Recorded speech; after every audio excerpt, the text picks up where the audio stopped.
Good morning class. Welcome for today's science class in STEM. How are you all? I hope you all are fine and started the chapter 11. I hope you have read all the content what I have given to you. Even I have shared you in the PDF also. So it will be clear from that. We have covered the topic circulatory system, human circulatory system. What is blood, where it is flowing, how it is flowing, and plus veins, arteries and capillaries. So let's sum up the things. So blood, what it is having WBC, RBC and platelets. RBC is red blood cells, WBC is white blood cells, platelets are thrombocytes. And with the summary of this, RBC are the red blood cells which are millions in number and they are larger in size in comparison to WBC. And WBC main function is to fight against the germs and protect our body from various type of disease. And platelets help our body with the clotting of the blood. Like if you get an injury and the blood is bleeding over from your wounds, it definitely helps to just clot the blood. So it is helpful in that case. What about arteries and veins? We have done a differentiate also. Arteries are those vessels which allow the blood, oxygenated blood, to flow through the heart, right? And veins and even arteries are very deeply inside our skin. And what else? They are red in color because oxygenated blood is flowing in it. And what else in veins? Veins are blue in color, you can see easily. The veins you can see over here. Yes, I'll show you. These are the blue veins which can be seen over here. You can see these blue veins. These are veins that can be easily visible. They are blue in color and deoxygenated blood is flowing through. Okay. So this all about arteries and veins and capillaries are those which combine both arteries and veins and connection between them. So let's talk about the heart now. That's why I have repeated these few words with you, shared few things with you. Now we are going to start the working of the heart. First we'll do construction and then we continue with the working. Okay. So see on the board now. I have sent you as a PDF also. You can see from there very clearly also. Okay. Let's clear this first. You can see the structure over there. Okay. Heart. It is an organ which pumps blood to all parts of our body through blood vessels. That means it is an organ which pumps blood. Means it is providing the blood to all parts of the body while using blood vessels. Okay. So it works continuously. Means it is a continuous process. It is not going to stop. Okay. So an adult size of a heart is 12 centimeter in height. Like if you are putting this muthi in Hindi, this much shape is of a heart. Okay. Shape and size of course. 12 centimeter in length and 9 centimeter in breadth. Okay. 12, 9. It's almost same. Okay. So pericardium. What is pericardium? Pericardium in which the heart is enclosed. It's a structure where the heart is enclosed. That is known as pericardium. Learn the spelling. Now this heart is having 4 chambers, but it is divided into 4 chambers. You can see that 2 above and 2 below. Two hearts, 2 parts are above and 2 are below. So how they are differentiated? 2 upper and 2 lower. 2 upper are auricles and ventricle. Means left auricle, right auricle.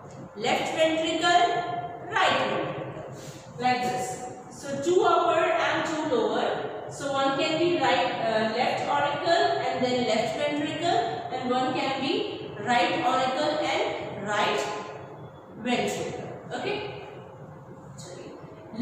Now left side has oxygen oxygenated blood. When we draw the structure, just put your book like this and then you can see this is the left hand. So left hand is flowing the oxygenated blood. Okay. Left side has oxygenated blood, that means oxygen rich blood. And other sense I can say it is carrying oxygen. Okay, now I think it is clear. Oxygenated rich blood means oxygen carrying blood. We can say in one word, that is oxygenated blood. Okay, next is right side has deoxygenated blood, means carbon dioxide is present over there. So it is a deoxygenated blood. Okay. Now in between these auricles and ventricles, means left and right side, what a layer between it is septum. What it is? Septum. It is a wall between both the sides. Means if the separation has to be done from the left and right side, septum used to do it. So it is a wall between both the sides. Now tricuspid is between right atrium and right ventricle. So tricuspid, what is tricuspid? Tricuspid are the walls that is between the right atrium and right ventricle. Means one side is there and differentiated between, means above one is auricle and below one is ventricle. So the between them, which is differentiating these two, is tricuspid walls. Okay, we are talking about on right section. Right is having tricuspid walls.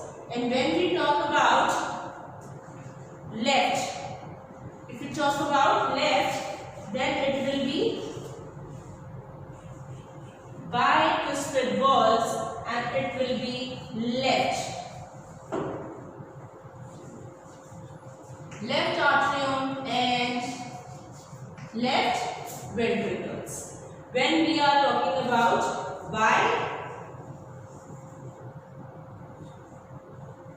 bicuspid walls, then it is between left atrium and left ventricle.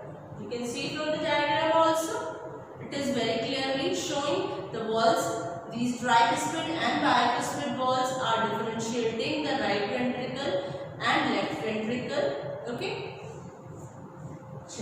We'll continue with the working now, how the heart works, and I'll show you the model also.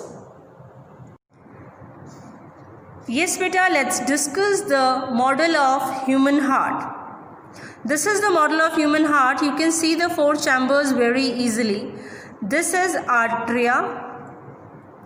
These are two ventricles, left and right. These are aorta. This is pulmonary artery. What you can see in between is this. Now you can see the septum. This is septum.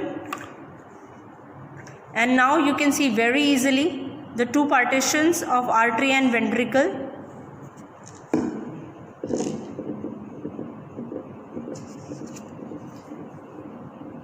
See the partition, bicuspid and tricuspid walls are there. You can see these walls. These are bicuspid and tricuspid walls. This is septum and many capillaries are present in this. These are having many capillaries which are present in this, and these are the bicuspid and tricuspid walls that are shown. So this is the model through which we can clarify the things of a human heart.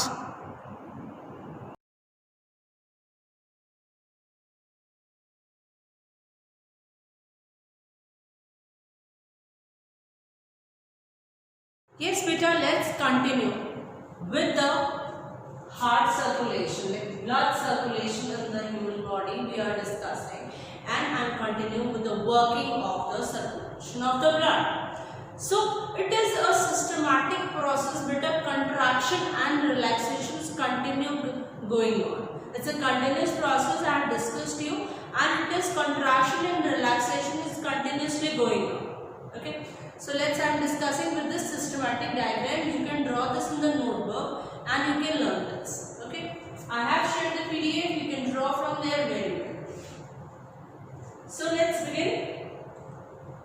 wise we are going on it. You can see the steps. Please focus on the steps. Now first step, see the first step. First I will show you the demonstration. These are the lungs. This is heart structure. And these thickly what I have prepared, these are veins, oxygenated blood, which is thick in size, that is oxygenated blood, and which is very thin in size, that is deoxygenated blood. Only for the identification, there is no such rule that you are making the thick one as this and thin one as this. Only for your identification. Okay? So let's start.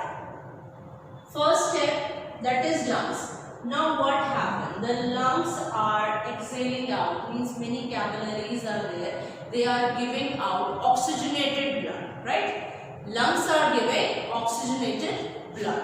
Now this oxygenated blood which is passing through these capillaries will keep on going through the pulmonary vein. Okay, this is the pulmonary vein and the oxygenated blood is going through it. Now it is traveling and it enters in the step 2 that we are involving left arteria. When we are talking about singular, then it is arteria, and when it is plural, auricles. So left arteria, it is entering, and this what will happen? When it contracts, the blood will get inside and pushes into the left ventricle. When the auricle arteria contracts, the blood will pushes into the ventricle, left ventricle. Now what will happen? It will, when this left ventricle contracts, the blood will get entered and pushes out and run out in the aorta. Now aorta is supply oxygenated blood to all the part of the body except the lungs, because oxygenated blood is coming from the lungs now. So it is not supplying it to lungs and it is supplying to every part of the body, every cell. So aorta is supplying every part of the body, but they are supplying oxygenated blood. Now this in step 3, it is giving blood to all part of the body. Now it is entered in the step 4 that I involved capillaries. In step 4, many capillaries are there, right? In these capillaries, what will happen? CO2 is produced as a waste product. How the food was? Yes, breakdown of the food will occur, and the byproduct what we are getting is CO2 is we are getting. So CO2 is involved in these capillaries and it is mixed in these capillaries, and then what will happen? The blood will become deoxygenated. When CO2 enters in the blood, what will be happen? Then the cells, all the cells are releasing CO2. Now the cells are becoming deoxygenated. Now this deoxygenated blood will enters into step 5, but deoxygenated blood it goes into right arteria. Goes into the right arteria. Now we are on the step 6. Now going to the right arteria, what will happen to right arteria? Blood will get over here and it will not enter into ventricle. When it contracts, when this contracts, then it will enter to ventricle. When the blood is collected in the arteria and it will not go to ventricle, arteria will contract and then blood will enter into ventricle. Now blood is in ventricle, arteria is empty. Now when the ventricle contracts, what will happen? The blood will pushes out through this pulmonary artery and enters into the lungs, that is step 7. When the blood start coming from the ventricle, due to the contraction of the ventricle, it enters to the lungs through pulmonary artery. Now at the step 8, what will happen in the lungs? We all know.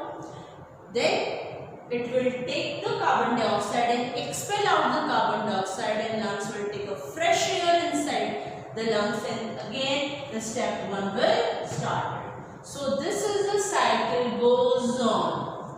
This is the cycle goes on, and that's why it is called double circulation of the blood. Okay, double circulatory system also we can say that, or blood circulatory system also we can say that. So this is the whole. You can take the screenshots. You can say I have sent you this PDF also, that you can draw it in your notebook very neat and clean, and it will be well explained to you.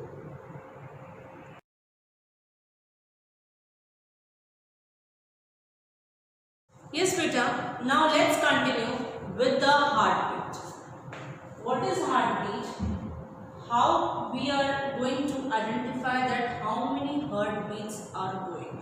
Means doctor used to count these heartbeats, and they count to know that whether the heart is functioning properly or not. So heart is all around made up of many muscles, and contraction of relaxation keeps on going rhythmatically.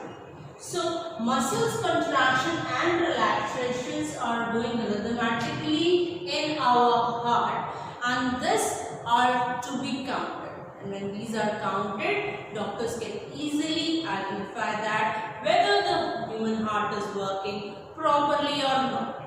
Okay. For that, contraction phases we are talking about when the heart contracts, right? When the heart is contracting phase measure. Then we are going with the systole. The word is given systole phase is there. Which phase, beta? Systole phase. When the heart contracts, then it becomes systolic. Okay. And when heart was relaxed, then it is going. We will say diastole. And diastolic phase is there. Okay. Diastole. So learn these two words. When the contraction phase occurs, then we will say systole. When the relaxed phase occurs, then it becomes diastole. We can say systolic phase, diastolic phase also. Okay. Now, one complete rhythmatic contraction of the heart. Complete rhythmatic contraction of the heart, and followed by the relaxation also. That is called heartbeat. When complete contraction and relaxation all total is known as one heartbeat. Okay. So now during resting, when we are stable, when you are sitting there and you are studying, when you are in the resting phase, then the heartbeat count is 70 to 80 times per minute. The heartbeats can be counted from 70 to 80 times per minute, and that is called heart rate. That is called heart rate. Okay. So heartbeats count 70 to 80 times per minute, and then when we are running or we are doing some very hard weightlifting work or we are doing some exercises, then it will be faster.